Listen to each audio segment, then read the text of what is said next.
Shit. Godzilla vs. Kong dropped a new poster today, and that might be one of the sweetest movie posters that I've ever seen in my entire goddamn life, man. Yeah, I think I saw that earlier today. It looks amazing. If you're looking at the screen, it's on there now. I know there's like a delay, but that is so fucking sweet, dude. Like, I can't think of a movie poster that's cooler than that. I mean, yeah, that looks good. You got it. They should have done the Jason Takes Manhattan poster this way. King Kong looks like he's at an all-you-can-eat buffet, and that's the diarrhea sneaking up on him later in the evening. It's like, it's coming to get you.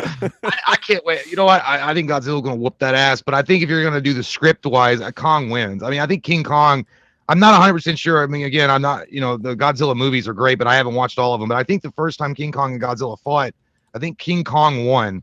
And he was technically the good guy, and I think he'll be technically the good guy in this too, which makes no sense because Godzilla was protecting humankind in a lot. So I don't know, but I think they said he was more of a force of nature. Like he just, what threatened him, he had to take down. So he wasn't really defending humanity. He was just like, some shit got in my way, and I got to put it on the clink. Like, I got to put my tail down.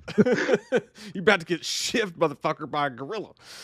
Yeah, dude, that, I don't know, man. Like, what a cool fucking poster idea. And that's what it's all about, right? I just hope with Godzilla vs. Kong this time, they go with this idea. Like, with all these recent Godzilla movies and the Kong movies, like, they were fine. They were serviceable. Bryan Cranston in one.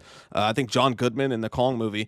But they always try to do too much sub-stories. I guess they don't want to pay the money to put them on screen the entire time because you can't just have them fight for 2 hours. I get that you have to have story. It's just they've never interested me with any of the stories that they've done. It's always just like, get back to the monsters fucking fighting, dude, Yeah. Russell Anderson says Godzilla versus Myers. Myers would just stab his Achilles, and then Godzilla would eat him or like incinerate him with his blue flame. And that would be the third time that Michael's been set on fire, but he will not come back from this one, child. Dude. But it's weird. Like I like the story of the Godzilla movies. I mean, the last, what was it? The Godzilla, and then they had the King of Monsters, or I think that was what it was called, the last one they just did. I didn't mind the stories. They were a little slow and a little boring, but it set it up pretty well, because when you got into the monster fight, holy shitholes. That was some of the best stuff ever. Yeah. That movie, it really is sad that, because I mean, it is what it is about the movie theaters, but those movies really are built for theaters, like 100%. Absolutely, man. And I don't think I've watched King of the Monsters since theaters, because it was just like, that's the place to see it. And, if it's a safe situation, then I'll go. That's one that I'd like to go to the theater to see for sure, even if it is also playing on HBO Max. I think that will do.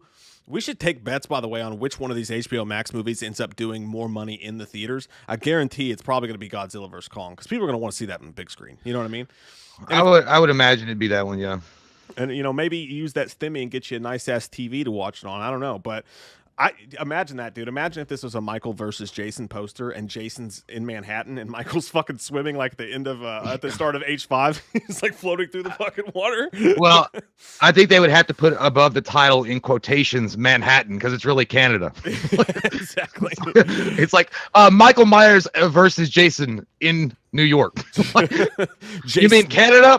Like, yeah. Jason Takes Manhattan, but really this time. Jason Takes Manhattan. I think they only shot like that one scene in Times Square, which was badass. That was a great fucking scene, but that was the only time they were allowed to be there. Jason Takes Manhattan, I feel like, would be very high on the list of movies that sounded cooler than they actually were. Like movies that actually, disrespected their titles, which I think that's got to be like top 5. Jason Takes Manhattan is the coolest fucking idea ever, especially that time when Manhattan and like New York, like you had the turtles with the fucking, people all eating the pizzas. Manhattan during that time, like New York was a cool ass place. Not to say it's not now, but Jason Dyer says Jay's shirt wants his MTV. I love it, Asian T. I know. Yeah, I know. I'm going to change it soon. I'm looking over at the screen while the chat's going, and I'm going cross-eyed. It doesn't look bad when I'm talking to Mike on the call, but when I look over, I'm like, holy shit! It looks like Phil Collins from the '80s shit on my mouth. It's just a lot of electronica colors and shit.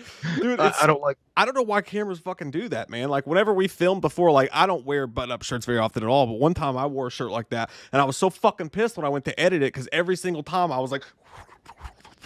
Fucking, it didn't look right at all. It was like a 17th dimension. I feel like I'm in Mallrats. He's like, it's a schooner, you dumb bastard.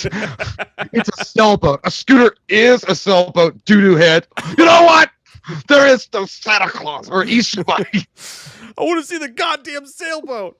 Please, God, when it's gonna be my time? That's what it looks like. It looks like one of those 3D fucking puzzles set up at the mall. Yeah, dude.